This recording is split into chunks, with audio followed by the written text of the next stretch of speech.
So we'll try this one more time.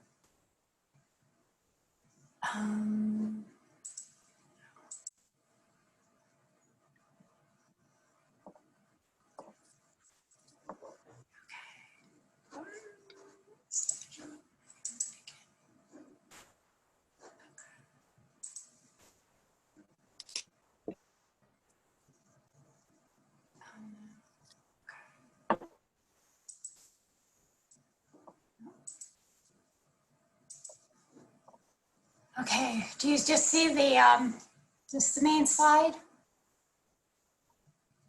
Brought it up? Okay. Okay, so let's get started.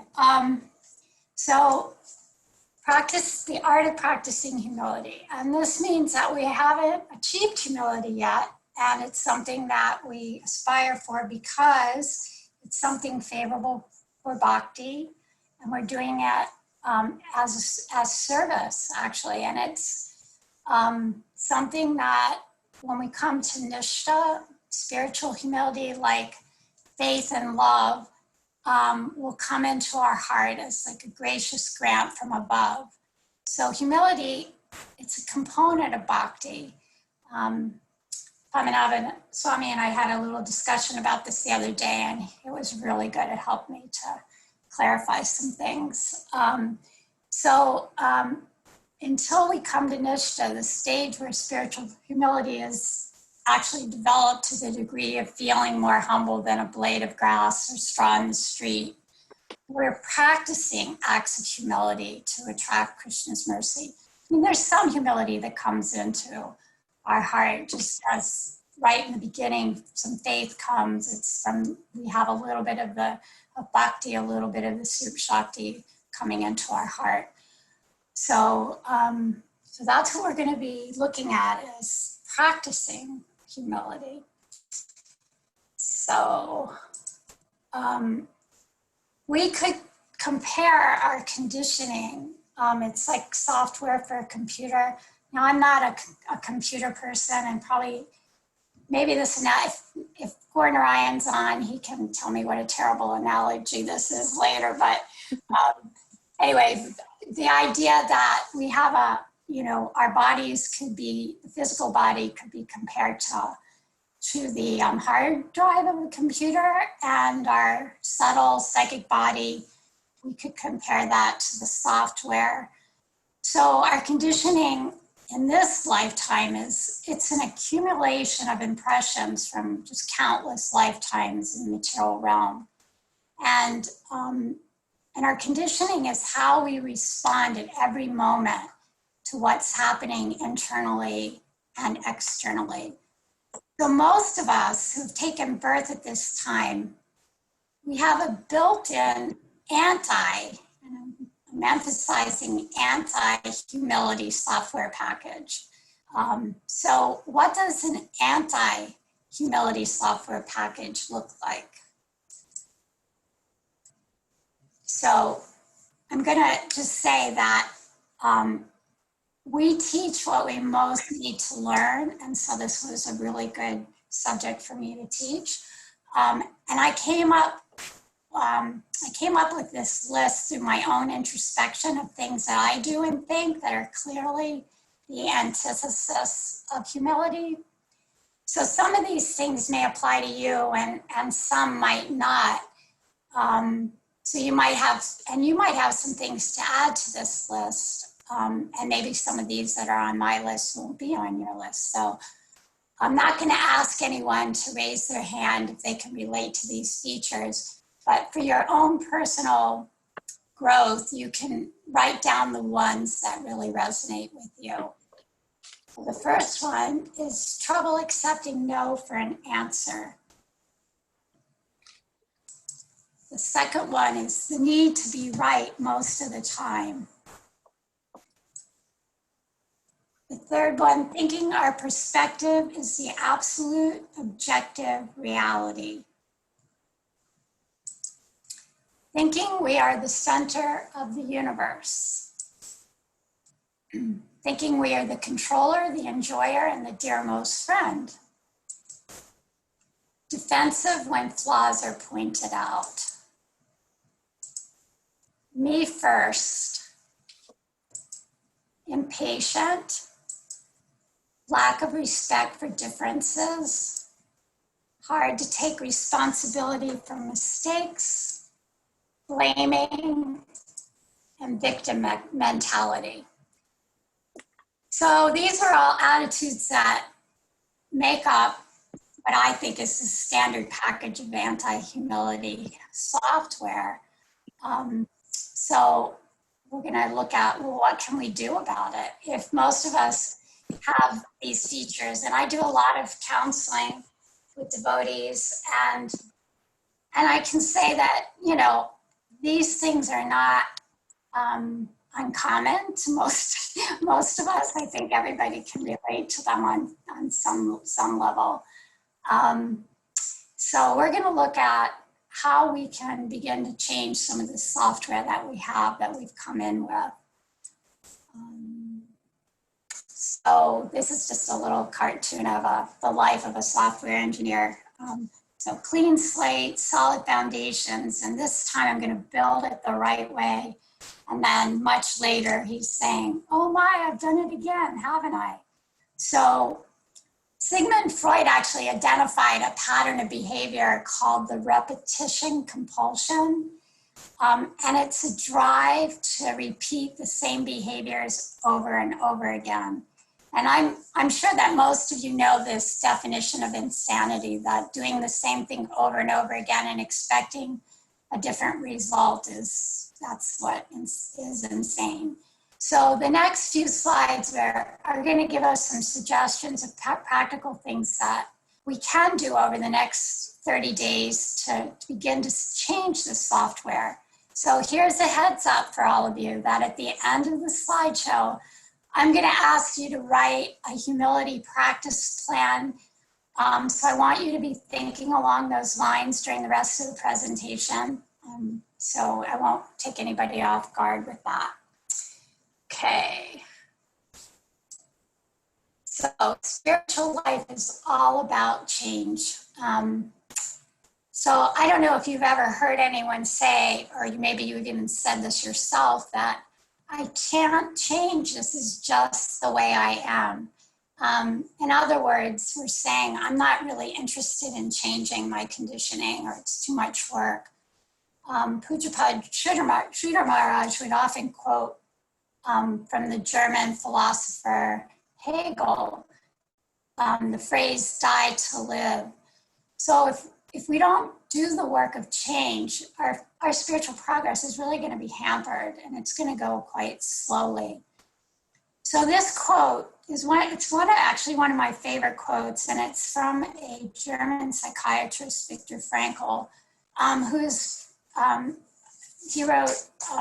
he's written quite a number of things, but my favorite book is Man's Search for Meaning, and it's just a short little read and really worth getting if you haven't ever read it, because he was in what I consider probably one of the most difficult human situations that we could imagine. He was in a concentration camp in Auschwitz for over 5 years, and during that time, he kept an amazing positive mental attitude, and he actually saw the situation as an opportunity for his growth. And I'm going to quote something Pamanava Swami often says, is to become the best version of himself. So he was really dedicated to that. Every moment of his day, he was trying to look for the lesson and the growth that was afforded to him in that experience. So this is how transformation comes about. And this is the quote that he, between the stimulus and response, there is a space. And in that space is our power to choose our response. And in our response lies our freedom. So what a beautiful, takeaway from those years of hardship that he went through. And he went on to help so many other people as a result. So this is how we grow emotionally and spiritually, and we can certainly use his example in our spiritual journey. So developing new emotional habits. I'd say it was years ago in the science of mind, it was thought that, well, in psychiatry too, that personality was a very rigid and static thing, that usually, you know, you were doomed if you had a certain personality flaw or disorder. It really wasn't anything that was considered treatable. But in recent years, there's an understanding, a much more generous understanding of something called neuroplasticity, which is it's the ability of the brain to reorganize itself by forming new neural pathways throughout life. So this is really good news that supports the idea that emotional habits can be changed, just like, you know, physical habit. If you have a bad habit, and every New Year's Eve, I think through the ages, people have made vows to change old habits. And some people are actually very successful because they do it. They continue to practice it, and they don't just stop after a few days. So it does take time and it takes commitment, but old habits can be changed. So we want to, so this ego, our false ego, we want the E to go. And we want to transform the ego. Well, we're not giving up our ego, but we're giving up the ego of an exploiting ego, a taking ego. And we want to transform it into a serving, giving ego. So in the beginning of bhakti, this kind of feels like we're swimming upstream. So there's a lot of resistance that will be there because the mind and the ego, they're very used to doing these. I mean, these are habits that we've come in with from many lifetimes. And so even though we're not happy and we're not getting a great result from it, it's still familiar. And it's something that we kind of always go back to, as these old familiar habits, even though they're not serving us anymore.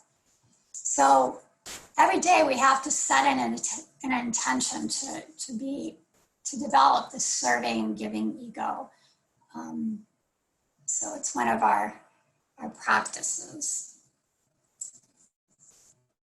So this is something that Pujapad Sridhar Maharaj had said, that if you want to understand the spiritual world, or Vaikuntha or Golok, go to the Howrah train station in Calcutta. So if any of you have ever been to that train station, you would be like, huh, what? I mean, how is that possibly, is that what the spiritual, I'm not signing up for that, forget it. But what he said was, go there and you see everybody's pushing and shoving. I mean, it's a scary thing. You know, you've got luggage and you're thinking, I'm going to throw my luggage on the train and then I'm not going to get on because people are going to just push me aside, or you're going to get trampled. But if you turn it around and just think everybody's all of a sudden going, you first, no, you first. That's the spiritual world. That's the transformation of the exploiting, taking, me first ego to the giving and serving ego. So this is by our effort that we attract grace. And when we come to Nishta in our practice, we see the world through this lens of humility, and we no longer really need to practice being humble. We just are humble. We become humility. Something to look forward to. So some things about humility. It isn't low self-esteem.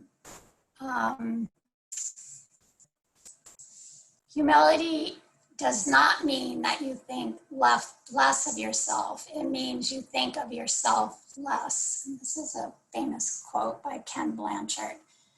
So selflessness So thinking of the self less, and that is different than low self-esteem.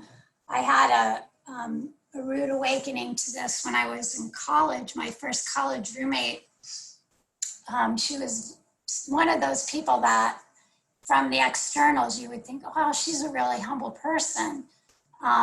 She was quiet and she seemed very agreeable to everything. And she would always, let me pretty much, decide where, which bed I wanted first. I mean, she just had that kind of nature that I thought, wow, this is going to be a really good roommate.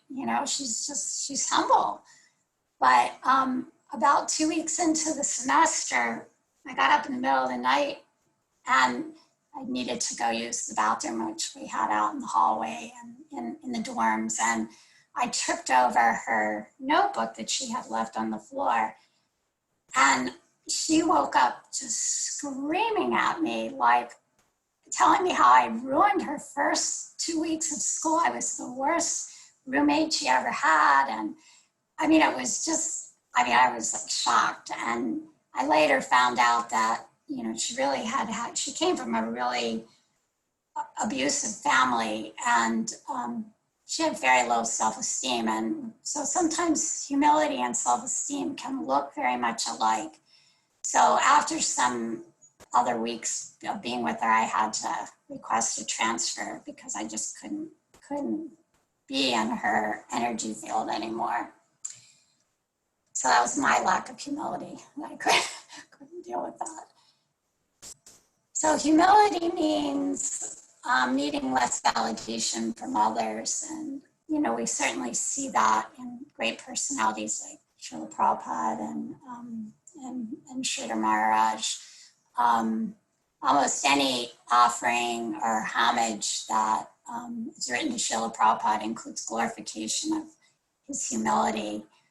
He never put himself in the center, although he would put himself in the center for service, but he never put himself in the center to be glorified. So that's a very big difference. It's always about Krishna, and he never took credit for anything he did. He would always give credit to his spiritual master and to Krishna. So when we don't seek to be in the center and we're not looking for external validation all the time, Krishna puts us in the center by giving us, really empowering us. And Sridhar Maharaj, who was a very different personality than Srila Prabhupada, also very humble in his own, but as Swami always says, he was backward pushing. He gives the example of, like, if you're on stage, I don't know if everybody has worked on or knows what a stage when you're acting on a stage, you have doors on both sides, and if you go, you can exit one door and then go all the way around behind the stage and come out onto the other door on the other side and be back on the stage. So our Guru Maharaj would say that, that Sridhar Maharaj would exit the stage and would be going back, turn with his back and going all the way around, and then he would come out and be on the center of the stage. So backward pushing, he used that example with him. So two different personalities, one more introverted, one more extroverted, but both with all the qualities that would define someone with spiritual humility. So some things that humility means, we just talked about things that it doesn't mean. It means letting go and letting Krishna. So famous example of Draupadi, she was holding on to using one hand to hold onto her sari, while Dushashan, one of the very nasty demoniac characters in the Mahabharata, was trying to strip her naked, or so pulling her sari off, and she was calling out Govinda with one hand up, and and holding on with one hand. At the point that she finally put both hands up, then Krishna became her endless sorry. So, so complete humility means we just stop trying to control anything, or and that we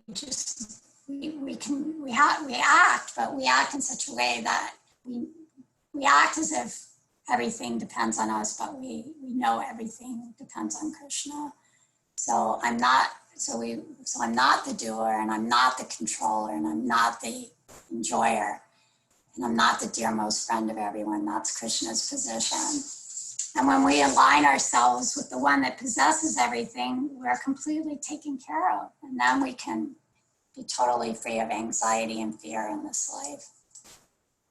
So humility starts with controlling the tongue. Chant Hare Krishna and be happy. So Prabhupada would sometimes quote that a goat will eat anything and a crazy man will speak anything. So being conditioned to an identity with the material mind and body is a state of insanity. So our devotional life begins with engaging all our senses in Krishna's service. And of all the senses, we know the tongue is the most voracious, it's the most difficult to control. So we engage the tongue in two very powerful spiritual practices. One is the chanting and the other taking prasadam. And let's look at some other practical ways that we can engage the tongue in practical everyday interactions that help us develop humility. First, seek first to understand the yoga of listening. So this is engaging the tongue and being silent, and not just speaking, but learning to really listen, to understand first. We so much have a tendency to listen partially, and we're more interested in formulating our response and deeply trying to understand another person's point of view, because going back to our anti-humility software package, we think that the way we see reality is the objective truth. And so really we're not so interested in hearing things that are different than that. And so we're oftentimes thinking, well, how am I going to convince this person that they're not seeing reality in the proper way? So becoming a good listener, to understand, it will make you a very wise speaker. It will make you a very wise person, learning to listen. And I appreciate how, Jabari Swami would say that when he went out on book distribution, he didn't have a college education, but I mean, his knowledge base surpasses any PhD student or PhD person I know. He just has so much wisdom, and he said a lot of his learning came from meeting people and just asking them what they were about, and really listening and asking questions. Okay, the next thing that we can do that can help with developing humility is admitting our mistakes and making amends. So this is a really hard thing to do, because first we have to have we have to be able to start to see that we do make mistakes. That's the first thing. We have to come out of the denial that I don't make mistakes, and be able to begin to make amends. So the next slide is just a quick little formula, I guess, it's a formula for how to actually give a sincere apology. One is that you identify your mistake. Two, you communicate the understanding of why it is wrong to do or say what you just did or said. And then communicate an intention to improve your future action. So it might look something like this. I'm sorry I didn't call. You told someone you were going to call them at a certain time and you didn't do it. And so you say, I'm sorry I didn't call you at the time we had agreed upon. It was wrong of me to be inconsiderate of your time and have you worry about me. And from now on, I'll set an alarm on my phone so I'll remember for sure. So it would be a nice exercise if everybody, just to, at some point, to be able to practice doing that, just writing something out and trying to think of something that you've done or should have apologized for and didn't. Try using these 3 steps. It can be really powerful. So the next thing is practicing forgiveness. So to be able to ask for forgiveness, but then also to be able to accept forgiveness, this can be even harder. And this, the more that we are able to look at our own human conditioning and see our own limitations and faults, it really helps with us to be able to forgive others. Sometimes, you see horrendous things that people do, but actually there's really nothing out that probably we haven't done in the lifetimes that we've been on our sojourn in the material world. So forgiveness doesn't mean that we, in situations of abuse, it doesn't mean we forget and allow ourselves to be mistreated, but it means that we let go of the anger and the resentment that we feel. Which is actually quite harms us more than it does the person that we're refusing to forgive. There's that famous saying about not forgiving is like drinking poison and hoping the other person, or holding on to resentment is like drinking poison and hoping the other person dies. So we don't want to be in that condition. So the next practical suggestion is practicing the austerities of speech. So this comes from in Bhagavad Gita, chapter 17, verse 15. There's some different things that are mentioned. Before we speak something, we should ask ourselves, is this actually true? Do I know it's true? And then ask ourselves, is it kind? And is it actually beneficial for me to say this? And asking ourselves, what is my intention for speaking? So if we ask those questions before saying things, if we actually go through that little checklist, we probably will say a lot less than we do now. So it can be very, very helpful, especially if we're wanting to point out somebody's flaws or, to really get in touch with, is it true, is it kind, is it beneficial, and what is my intention? So this is from the Bible, this idea of Bhaktisiddhanta Saraswati Thakur paraphrased this idea of don't look at the splinter in someone else's eye when you have a log in your own eye. So, and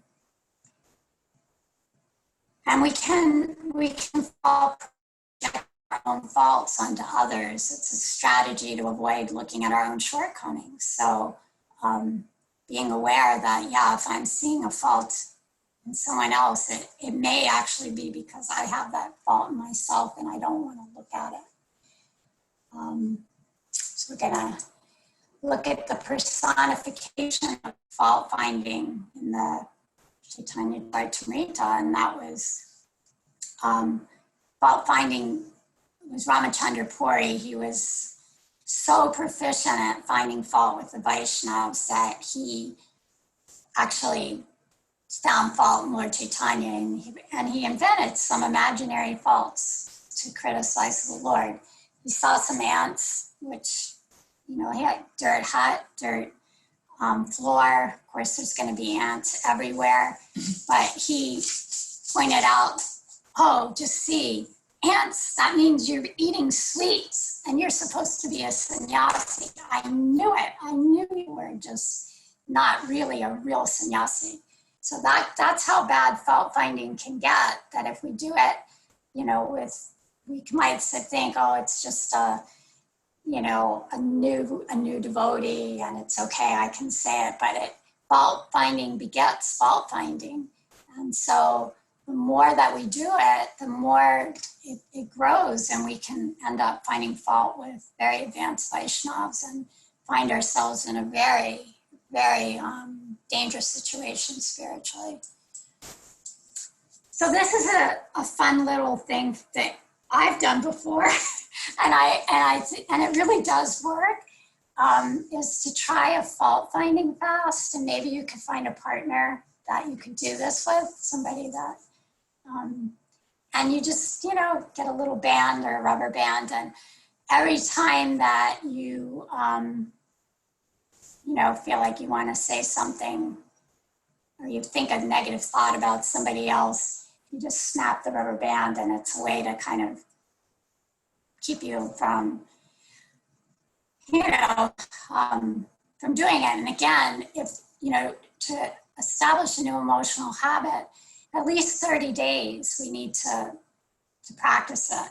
And then it'll become easier. But really, it takes about 6 months to really establish a pattern in a way that it feels better to not do the old thing, and it feels better to do the new thing. So you have to keep up with it and really be committed to it. And if we can't get control over it, Krishna will help us. Empathy training. I mean, I can tell you so many stories, countless examples of how Krishna has helped me over the years to curb fault finding and judgmental attitudes. The first thing I remember when I was a newer devotee was when I was living in the ashram, and one of my god sisters' health was, she had a really sickly body, and she wasn't able to come to Mangal Artik very often. And in my mind, I was thinking, Mangal Artik is so important, and I just, I know she could do better. I just really feel she could do better, and she's just not sincere enough. So I had these thoughts. So I would ask everybody, what do you think happened? And I can't see you all right now because I have the PowerPoint, but you can imagine that shortly thereafter, I had some really major health issues, and I wasn't able to attend Mangal Artik as much as I had in the past. So empathy training, there's just, Krishna's very kind, and I got to a point in my spiritual life where I would think a bad thought or think a critical thought, and I would go, Krishna, cancel that. I didn't say it. I didn't think it. Just cancel it. So better. That's the good news, but still have a ways to go.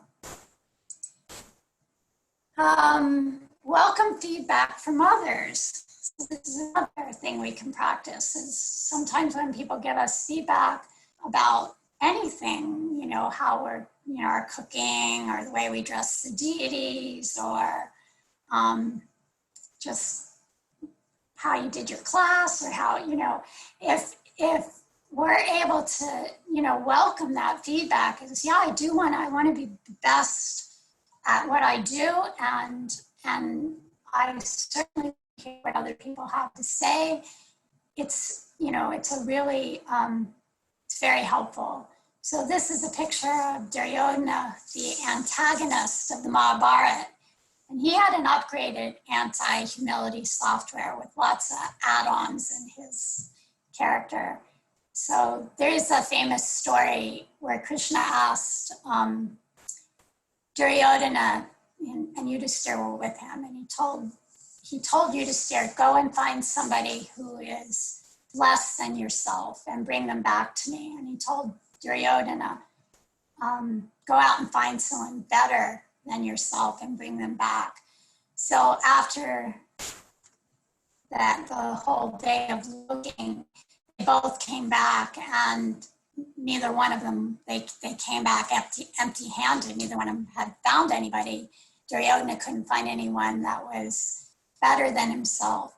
And Yudhisthira couldn't find anyone lower than himself. And he did say to Krishna, well, at one point I saw a man drawing water from a well, and it was a Kadasi. So I thought, oh, I will bring him back. But then he said, I realized he was drawing water for his horse, not for himself. So very, extreme examples of someone who had a very, the anti-humility package versus the humility package. So Krishna isn't done with me yet. We're all works in progress. A paraphrase from Bhaktivinoda Thakur, the verse in the 11th canto is, true beauty is knowing who we are and acting accordingly. So anyone who's on the bhakti path is glorious. We don't criticize a green mango for being a green mango, and we don't criticize a 3-month-old for not walking yet.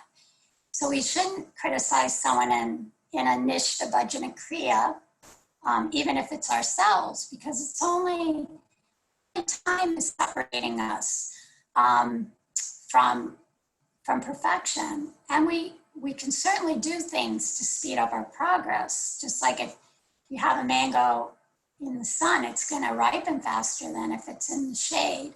So we want to stay in the sun of good association. We want to take advantage of classes and retreats like this one, so we can move as fast as we can in the process. So we want to remove the negative impressions and replace them with bhakti impressions and positive bhakti impressions. And we want to use things like appreciation and respect and honor and admiration and reverence, all these positive qualities. We want to develop them in the context of serving the Vaishnavas. And gratitude is so important. The more gratitude we have for what Krishna has given us, and to see that we have made progress, and look at the progress that we've made, and thank Krishna for that. And that will, endear Krishna more to us. So, yeah, the more we feel grateful, the more things that will come into our lives that we will have to feel grateful for. So this last thing is to write a plan for the next month. So what are the things that I'm grateful for, and what successes did I have today choosing humility over my conditioned response? So this is something like for the next month to really look at, where did I go right and where did I go wrong in the day? And it takes humility to admit our shortcomings, even to ourselves, but it's the place that we have to start.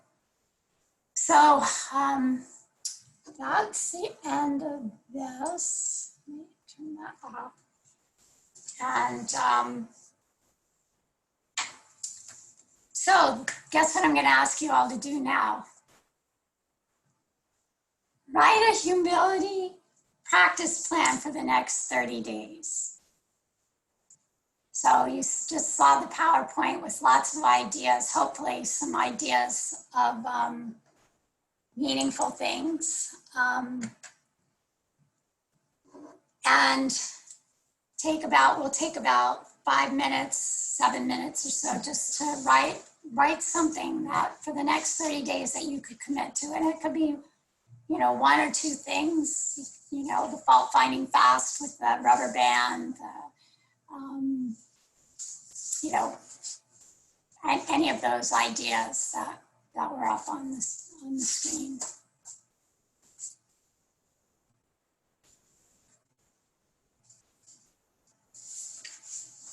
And if you have a question about what I'm asking, you can unmute yourself and ask it.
So raise your hand if you need more time. You can write, you can put a virtual hand up if, okay, you need a couple more minutes.